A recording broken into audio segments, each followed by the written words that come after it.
coming up on the Lead Ministry Podcast. Walking away doesn't mean failure, it means wisdom. It's okay. You tried something. At least you weren't like a wallflower that didn't do anything.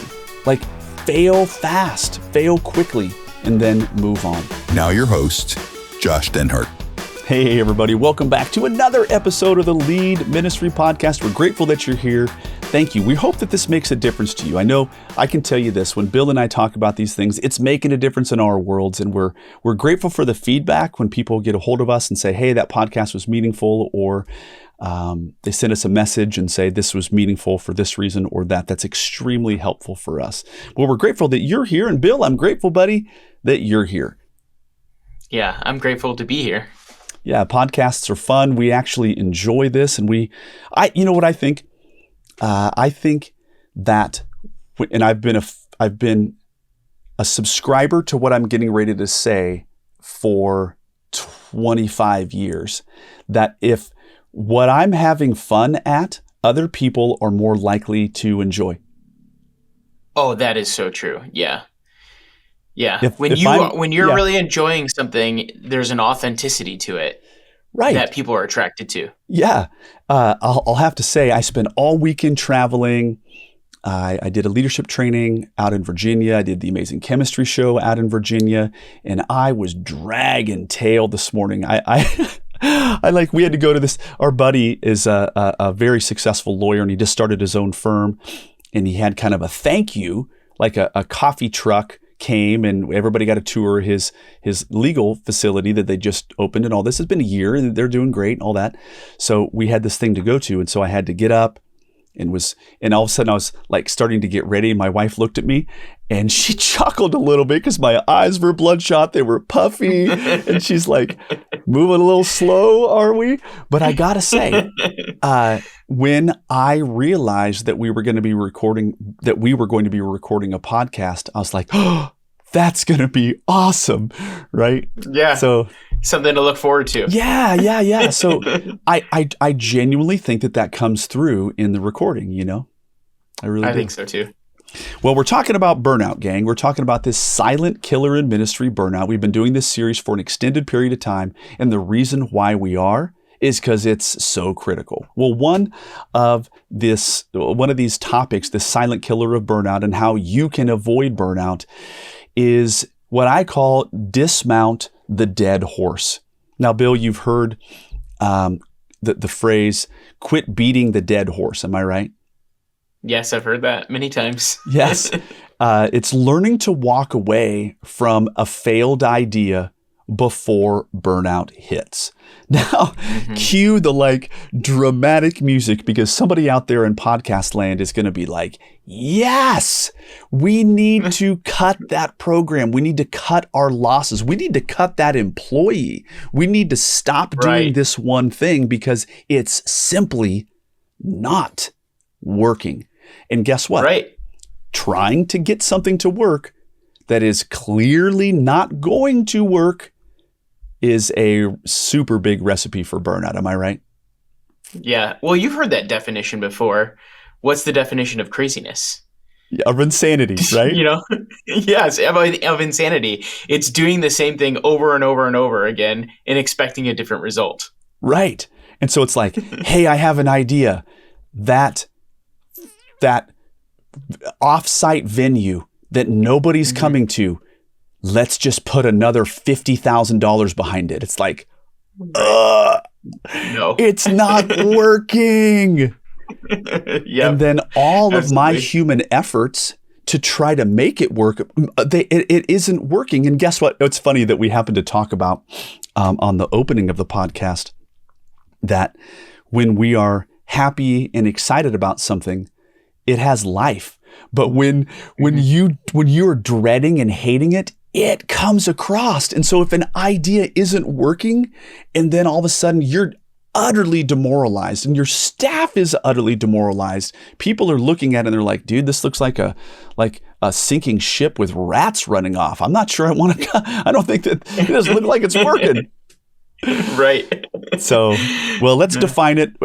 As you know, with the podcast, we have these 3 big buckets. We try to define it and set it up from a definition standpoint to understand what we're talking about.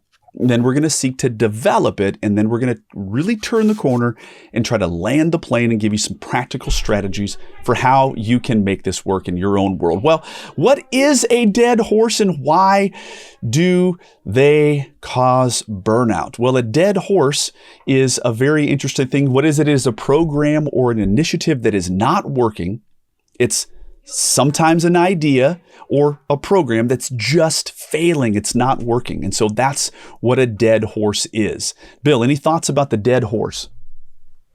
Well, I mean, if you've been around ministry for any sort of time, you initially come to the church and you realize really quickly, what are those things in your church that are dead horses, right?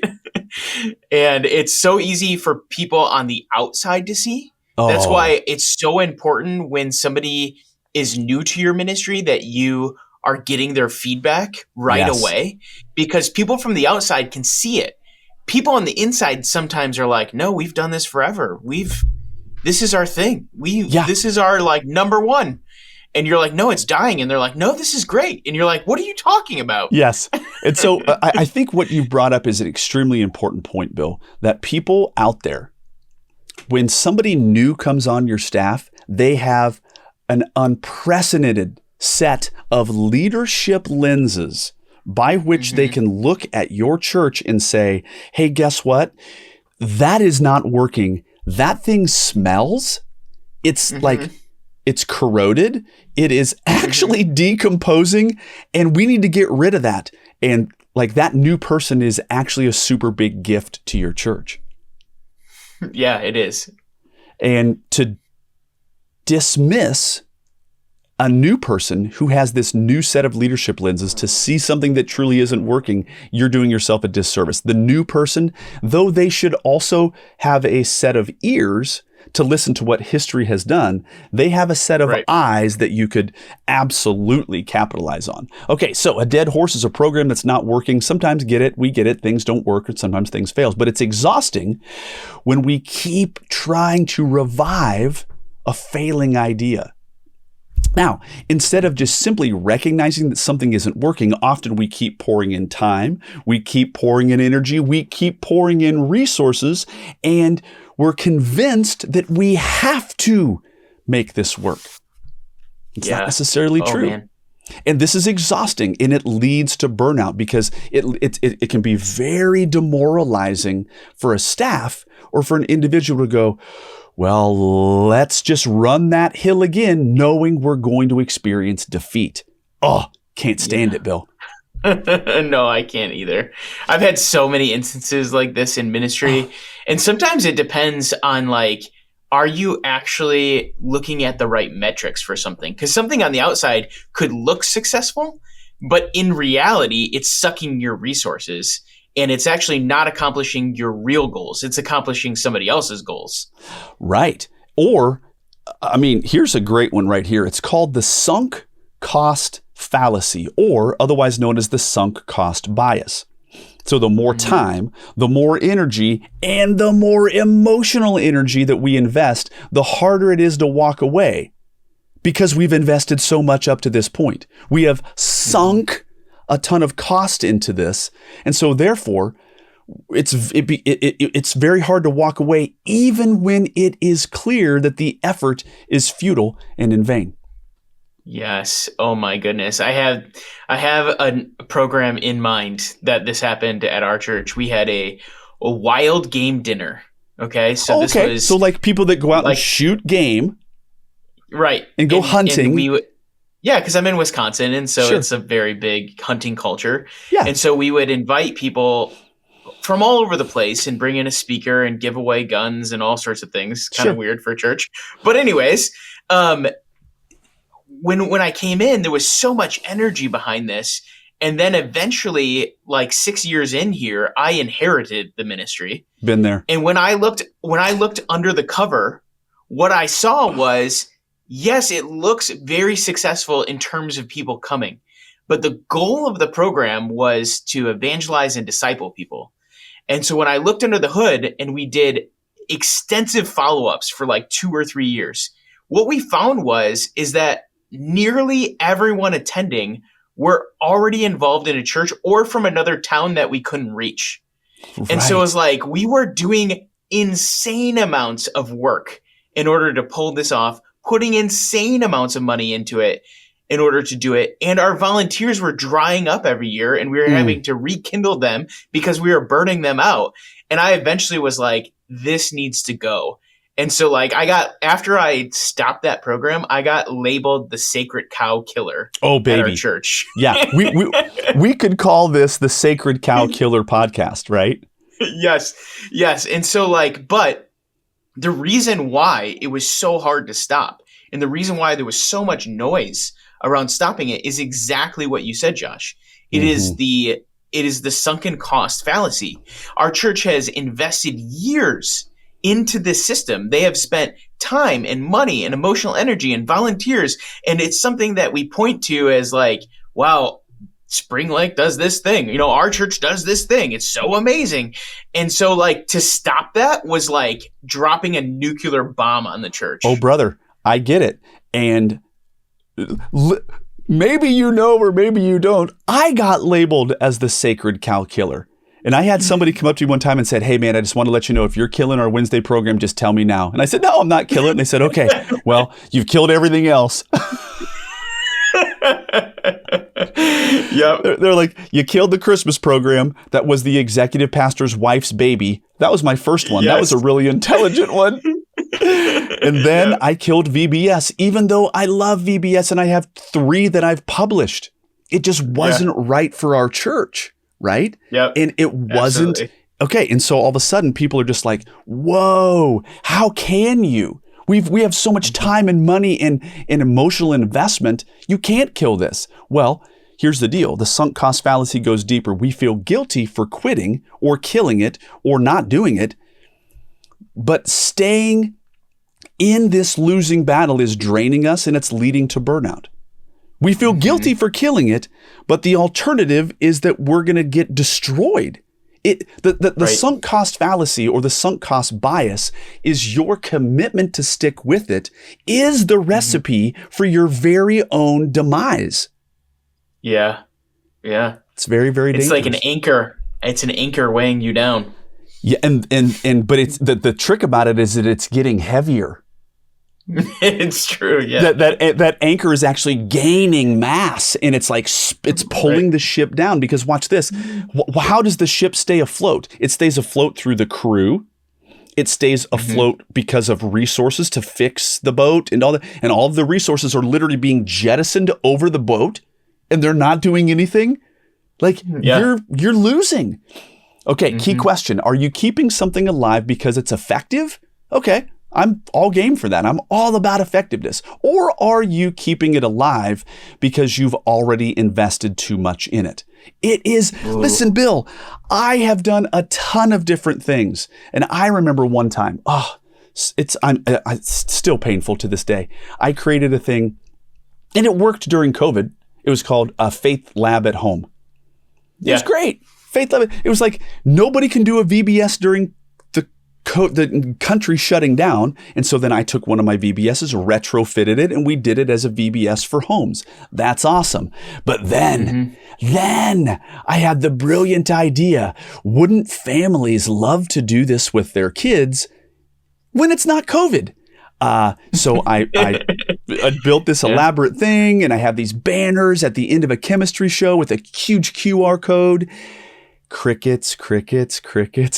Nobody cares. Nobody wants to do it. But I've put in a ton. So it's very difficult to walk away. Like even this weekend, I'm telling you, I'm confessing this because I am prone to the sunk cost bias. I am biased to keep pulling up that banner because I'm like, maybe this time it's going to work. And it never does. Yeah, I think pointing out that we're all vulnerable to this is super helpful for all ministry leaders because knowing that that's our default, you have to actively counteract it. You do. You absolutely do. Well, here's the next piece to our podcast. We've defined the sunk cost bias and this dead horse concept. Now, how do you know when you're riding a dead horse? Oh, drama. Well, Bill, before we really kicked into this, you tipped me off to a book by a guy that I respect named Seth Godin. It's called The Dip. Now, for those of you who aren't watching on YouTube, I'm going to read what the subtitle of this book called The Dip says. It says, a little book that teaches you when to quit and when to stick. Now, the interesting thing is the graphic on the cover of the book. It's this person at the kind of at the bottom of a little bit of a valley, and there's a big steep hill, but you just don't know when you're supposed to quit and when you're supposed to stick with it. So talk to us about the book just a little bit. Yeah, this book actually fleshes out really clearly how you can kind of start to understand when you should quit and when you should actually invest. And there's always a point in time with any project, any new endeavor, anything you're doing where you're going to experience a dip and it's going to get a lot harder. And you have to make a decision in that time point. What people do, what they tend to do is they either quit too early, right? They say, well, like, this will never go anywhere. So they quit too early. It's like when you start working out, right? You start working out and you're like, you get a few weeks in and you're like, oh, I'm tired. I'm sore. I'm tired.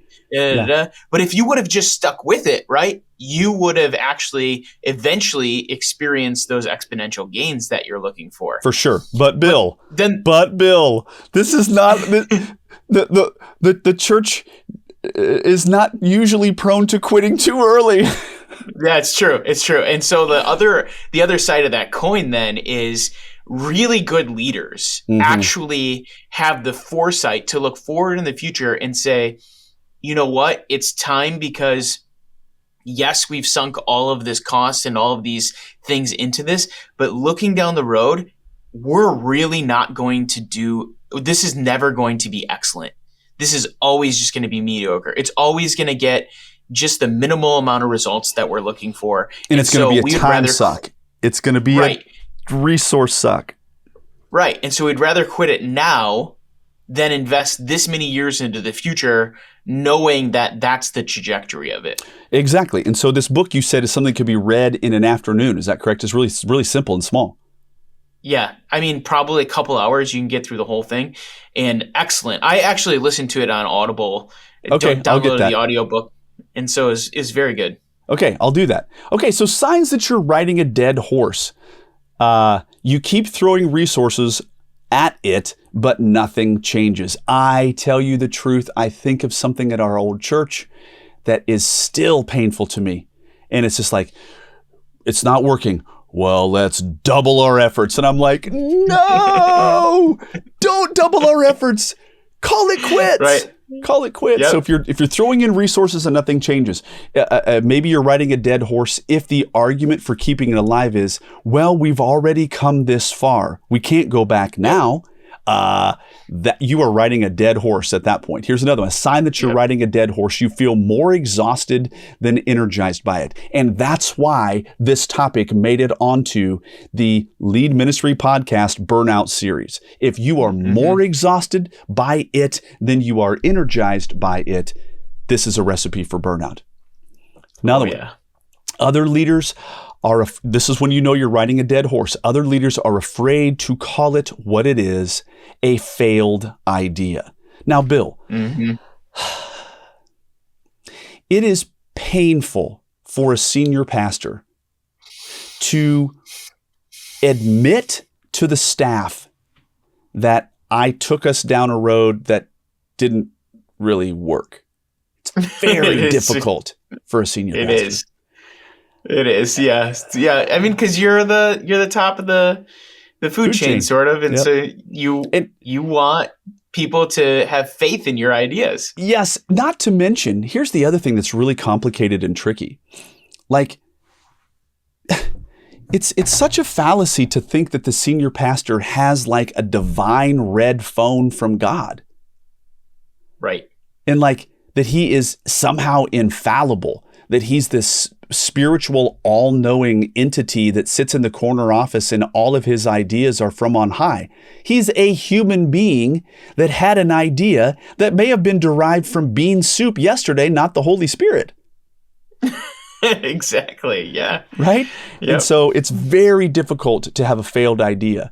And it can be very difficult. Well, here's a piece of biblical direction. It says this in the book of Luke, chapter 14. Jesus says these words, "For which of you, desiring to build a tower, does not first sit down and count the cost, whether he has enough to complete it?" And so this comes under the heading of what I would call ready, aim, maybe aim again, aim a third time, and then fire. I have known plenty of senior pastors who have been like, ready, fire. And, oh man, maybe we should have aimed, but don't tell anybody. That's so true. Yeah, you got to count the cost for sure. You got to count the cost. That's exactly right. And another one here, here's a reality. You see, wise leadership means counting the cost and knowing when something isn't worth continuing. Mm-hmm. I had a very good guy, a very wise guy, and he is an extremely accomplished engineer. And I said, "Hey, what makes for a good engineer?" And he said, he stopped and looked at the ceiling, and I was like, "Okay, this is going to be good," because he's a really smart guy. And he goes, "Failing fast." Yes. He said, "That's what makes a good engineer. You got to fail fast, and you know, try it. If it didn't work, move on." And so the church could really do a better job at that. Here's another piece of biblical direction. It says, "For everything there's a season," says Ecclesiastes. Solomon says in Ecclesiastes, "There's a time to keep, and there is a time to cast away." And there are certain ministries in your church that, even the program itself is begging to be killed, Bill. It's so true. I would say that put me out of my misery is what the program is saying. Okay, go ahead. Yeah, I would say that this should actually be a distinctive of your ministry area. Whatever area you're overseeing, you need to have a regular process of cutting things, and that should be something that you look at on a continual basis. Like what that we're doing this year or this ministry season, what is actually effective, and how can we trim some of it, or what needs to go? Mm-hmm. That's exactly right. And I never want to have. I tried never to have the annual. It named the thing. I never wanted to put the annual with it. Because then it all of a sudden gets solidified and christened with "we're doing this forever," and we're not doing it forever, So here's another reality. Some ideas have served their purpose, and it's time to let them go. Now, stick with me. I've done a lot of change in the church. I really have, and I was not afraid to. But you have to pause. Someday, I'm going to do a course called "How to Lead Change in the Church and Not Lose Your Job." Mm-hmm. That'll be an upcoming course. But the deal is that you need to give credence and credibility to "this was a beautiful thing then." Yes. And it is no longer moving forward. And so, this thing that worked for a long time, awesome. It doesn't necessarily mean that it is now codified and it's going to be a part of things forever. It served its purpose, and that actually, because we did that, we grew to a point and we built upon that, and now we're going to eliminate it so that we can make room for something new. Yes, absolutely. And if you're not careful, not going through that process is going to lead to ministry burnout, because you're going to get tired, you're going to get exhausted, you're going to have funds that are going to be depleted, and now you can't actually prop something else up that's good. So what if you refuse to mount that dead horse? Well, number one, it's going to be burnout. Leaders and volunteers get drained trying to force success. Not good. What else happens if you refuse to dismount a dead horse? Distraction. We pour energy into a dead horse instead of giving our ideas and our time and our attention to where God is actually working. We're actually living in yesteryear, and we need to be living in and toward the future. God could have been and probably did do something great during that time, but it doesn't mean that it's going to be that way forever. I mean, I just happened to read in the Bible that God did manna. He brought from the skies, right? Brought manna until they stepped foot into the land and ate the first bite of the food from the promised land. And then he said, manna is no more. Now the land produces for you. So listen, it's not a forever. Yeah. And if in the same story, if they took the manna and they put it in the jar, turned to maggots, and then they try to keep it, it was spoiled and full of maggots. And so that's a lesson right there. There is. And I happen to think that other venue on the south side, that thing started to grow maggots, friend. We needed to stop the insanity. Well, that's good. Well, another way to know, what if you refuse to dismount a dead horse? Well, number 3, you're going to have a missed opportunity. You're going to cling to the past, which prevents new growth and innovation. We've kind of hit on that. But now we're going to turn the corner and land this plane as we close the podcast. How to dismount a dead horse gracefully. So all of a sudden, we're talking about, great, you know it's not working. How do you do it gracefully? How do you end it gracefully? Well, in my opinion, the first thing that you need to do to dismount a dead horse gracefully is acknowledge reality. Simply admit when something isn't working. Yeah, it's a big one. It's a big one, and it's quite difficult, especially for senior pastors, which we've alluded to a second ago. Another one, number 2, how to dismount a dead horse gracefully. Number 2, release guilt. Walking away doesn't mean failure. It means wisdom. It's okay. You tried something. At least you weren't like a wallflower that didn't do anything. Like, fail fast, fail quickly, and then move on. How else do you know how to dismount a dead horse gracefully? Number 3 is redirect resources. Maybe it's time to shift time, it's to shift money, and to shift people towards more fruitful efforts. That's how you dismount gracefully. And you communicate what you're going to not do, but you're going to let everybody know what you're pointing those great resources towards. And that's going to get somebody, watch this, somebody out there is going to be like, thank goodness. Do you know how many times in our small group we've been like, head scratch, are they not seeing reality? And once you kill that thing, they're going to be fired up to join you for the new thing. Yeah, absolutely. Yeah, I use the language of this program or this ministry is in a sunset season. You took the words out of my mouth. Sunset. You took the words out of my mouth. As soon as you started to say it, I thought, I'm going to say the sunset clause, right? Everything, the sun comes up. It was awesome. High noon, we evaluated. It's like, and it's starting to where its sun is done. We're out of here. And sometimes it's just recognizing it and say, enjoy the sunset, but the sun after the sunset is night. And so it's going away. And then guess what? There's going to be a new rising of the sun with a new program with people are going to be more fired up. You don't need to do something forever and ever. Amen. The next one, how to dismantle a dead horse gracefully. Number 4, communicate well. Help others understand the why behind the change you're making. This is so important. And sometimes, Bill, it comes down to stats.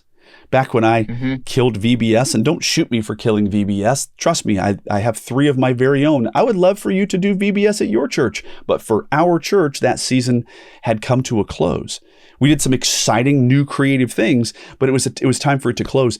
And, I showed statistically that 0.9% of our visitors came back to our church more than 4 times.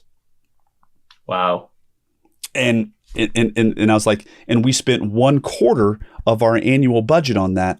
And here's how many volunteers we had. And here's how many of those volunteers said that they wouldn't serve in Sunday school because they burned themselves out during VBS. Right. And VBS isn't working. And we spent that much money and it's just not working. And so we have to do something different. And but you really have to help people understand the why. I believe this is our final one.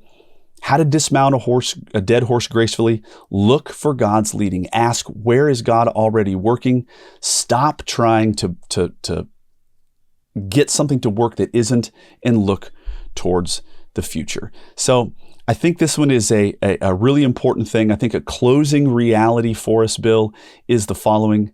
You don't have to keep riding a dead horse. And by the way, like it's a comical sight, right? If we had AI create a funny little video of a horse who was literally dead and flies were starting to swarm around, and there's a really happy rider just kind of going like, let's no, it's not going anywhere, bro. It is dead.